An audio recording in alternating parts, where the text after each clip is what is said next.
Welcome to the Deep Dive. This is the show where we take a stack of sources, pull out the really important nuggets of knowledge, and, well, help you get well informed, fast. This is your complete aviation solutions Deep Dive number 109. And today, our mission is navigating the really dynamic world of commercial aviation. We're zeroing in on some pretty significant recent moves by airlines across the globe. Yeah, we've got some fascinating reports here that give us a kind of front row seat to key fleet expansions, new aircraft coming online. And these aren't just small changes. They offer some deep insights into how airlines are adapting, how they're planning for the future, and maybe even reshaping the routes you might end up flying. You'll hear about long-range narrow bodies making their debut, some strategic regional jet orders, really interesting stuff. So if you're ready for some, let's say, surprising facts and a clear breakdown of what's happening up there in the skies, let's dive in. Okay, so we start our journey today down under, a really significant arrival for a major scheduled carrier based out of Sydney Kingsford Smith. Now this airline, huge network across Australia and beyond. They've just taken delivery of their very first A321-200NY XLR aircraft VH-OGA, handed over late June 2025. That's a big moment for their fleet strategy. And this brand new plane didn't hang around. Left Hamburg-Finkenwerder June 30th for the ferry flight back to Sydney. Just one stop, Bangkok Suvarnabhumi, expected in Australia July 2nd, and its first job mid-July. Australian domestic routes, mostly for crucial crew training. But that's just the start, isn't it? Oh, absolutely. And what's truly fascinating here, really a game changer, is the configuration and what this aircraft can actually do. It seats up to 197 passengers, got a dual-class layout, 20 business, 177 economy, and it's powered by those efficient Pratt & Whitney engines. So if we connect this to the bigger picture, once that initial crew training is done, the plan is to use this new type on thinner international routes across the Asia-Pacific.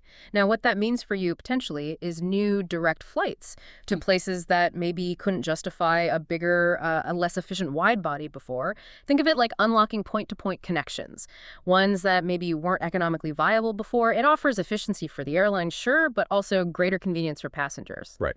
That makes so much sense. Opens up a lot of possibilities. And this isn't just one plane, is it? They've ordered quite a few. Not at all. The airline group has a substantial order, 40 of these A321XLRs in total. 40. Wow. Yeah. 28 are for this main carrier we're talking about. 12 are actually going to its low-cost subsidiary. And the next one's coming soon, too. VH-OGB. That's expected in August 2025. So when you look at that scale, it really shows how dramatically this new plane is going to reshape their future network, doesn't it? Yeah. They could explore totally new markets, or maybe just add capacity where they need it. Precisely. It's not just about adding planes, it's adding the right plane. Yeah. For routes needing that long-range capability, but with narrow body efficiency. For an airline in the Asia-Pacific region, vast distances, varied market densities. The A321XLR, the XLR stands for extra long range. It offers incredible flexibility. They could start new services, maybe to mid-sized cities without direct links now, or just up the frequency on existing routes without needing a big wide body. Low operating costs, too, I imagine. Exactly. Lower costs, more competitive offering for travelers wanting direct flights. It's a strategic pivot, maximizing profit while expanding reach. That's a really clear strategy there for long-haul narrow bodies. Okay, let's shift focus now over to Europe. A scheduled carrier based out of Copenhagen, Kastrup. Major player, big fleet, serves loads of destinations across Europe and further afield. They've just placed a really substantial firm order, 45 E195 E2s, plus purchase rights for another 10, directly from Embraer. Now this highlights a different but equally impactful strategy. Yeah, this E195 E2 order, that's Embraer's next-gen regional jet, it's a very clear signal. They're serious about modernizing their fleet significantly. Yeah. Deliveries start in 2027. It'll take about 4 years to get them all, so it's definitely a long-term vision. 4 years, okay. And the carrier's CEO, he emphasized, and I quote roughly, "The E2 is central to our strategy. Modern, efficient fleet. Strong performance." He talked about serving more routes, lower emissions, better economics, and a premium passenger experience.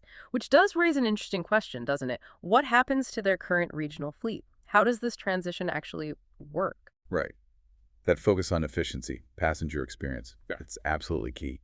Especially in Europe, it's so competitive. And when you look at their current regional setup, it's quite mixed, isn't it? They've got leased E195s, some CRJ900s on a wet lease. The wet lease meaning aircraft, crew, maintenance, insurance, all bundled. Exactly. And even some ATR-72-600s from another regional carrier. So with this huge order, 45 firm E195 E2s, what does that practically mean for them? Is it just about simplifying things, maintenance, pilot training, or maybe getting a consistent feel across the network for passengers? It's really all of the above, and maybe more. I mean, having such a diverse regional fleet, that brings challenges. You need different spare parts, pilots train on multiple types. The passenger experience can vary quite a bit depending on the plane. Yeah, I could see that. So consolidating around one modern family, like the E195 E2, that brings huge benefits. These new jets, they offer big steps up in fuel efficiency, lower emissions compared to older types. That's crucial now, with environmental targets getting tougher. Plus, they're designed with better cabin comfort, so you get a more consistent, more premium feel even on shorter hops. For the airline, streamlining like this means big cost savings long term. Simpler operations, they can allocate resources better. It's good for the bottom line and their green credentials. Sounds like a really comprehensive shakeup of their regional side. Okay, finally, let's look at a very different part of the industry. Passenger charter. A UK operator, based mainly out of London Stansted. They've just got their first E190. What's really special here is it's also their very first regional jet, so a big strategic step for them moving into a new aircraft category. Right. This specific aircraft, GPO-WX, got onto the UK register late June 2025, ferried over from Maastricht to Stansted on June 27th. It's a 2012 build, configured for up to 97 passengers, dual class, actually 9 business, 88 economy. Interesting for a charter plane. It is. It's owned by their parent company, flown for other airlines before. This acquisition, it really shows them diversifying what they can offer. For a charter operator, adding a regional jet like the E190 lets them target a completely different market segment compared to their bigger planes. So how are they planning to use it, this E190? Well, the plan is for both ACMI contracts, aircraft crew, maintenance insurance, and their regular charter flights. Right. And for context, people might know their existing fleet. It's mostly larger Airbus jets, right? A320s, A321s, some long-range A321s, even a converted A330 freighter. Correct. And the subsidiary runs some A321 freighters, too. So it's fascinating because they've never really operated commercial Embraer jets before. I think they had a business jet from Embraer years ago, but that's different.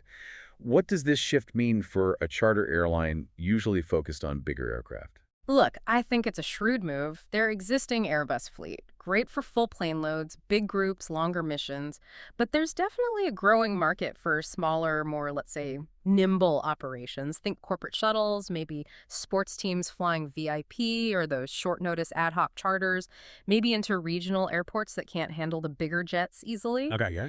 The E190, with its efficiency and that dual-class setup, it fits that niche perfectly. It means they can bid on ACMI contracts where the client needs smaller capacity for specific routes or times, or offer tailored charter solutions for groups, say 50 to 90 people. So it expands their options. Totally. Expands their operational footprint, their revenue streams, and it doesn't really compete directly with their own larger planes. It just broadens their toolkit, lets them serve more client needs, especially for those shorter haul, more specialized trips where a regional jet makes more economic sense. Right. So if we try and connect all this, pull it together, what we've seen today are 3 really distinct stories, but they're kind of interconnected, aren't they? Yeah. All playing out in commercial aviation. You've got a major international airline strategically using long-range narrow bodies, opening up new routes, getting more flexible, that a big European carrier investing heavily in modern, efficient regional jets, big fleet modernization, better sustainability, and even a specialized charter operator adding its very first regional jet. Diversifying, grabbing new market segments, specialized contracts. It all points to constant evolution, doesn't it? Yeah, absolutely. These moves show airlines aren't just, reacting. They're actively shaping the market by strategically adapting their fleets. They're doing it to meet all sorts of different market demands, boost efficiency, cut emissions, meet those green targets, and ultimately just refine the passenger experience. Whether it's a long international flight or a short regional hop, it's not just about adding planes. It's about adding the right planes for very specific strategic goals.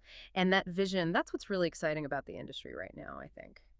So let's bring it back to the listener. What does this all mean for you as a traveler?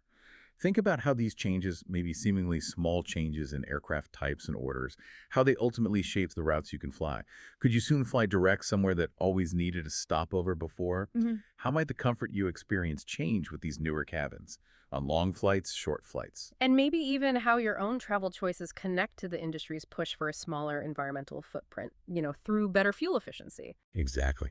As these new aircraft take to the skies, reshaping networks, What new possibilities do you think they'll unlock for global air travel and maybe, just maybe, for your own future adventures? That's it for this deep dive. We hope you feel a little more well-informed about this dynamic, constantly changing world of aviation.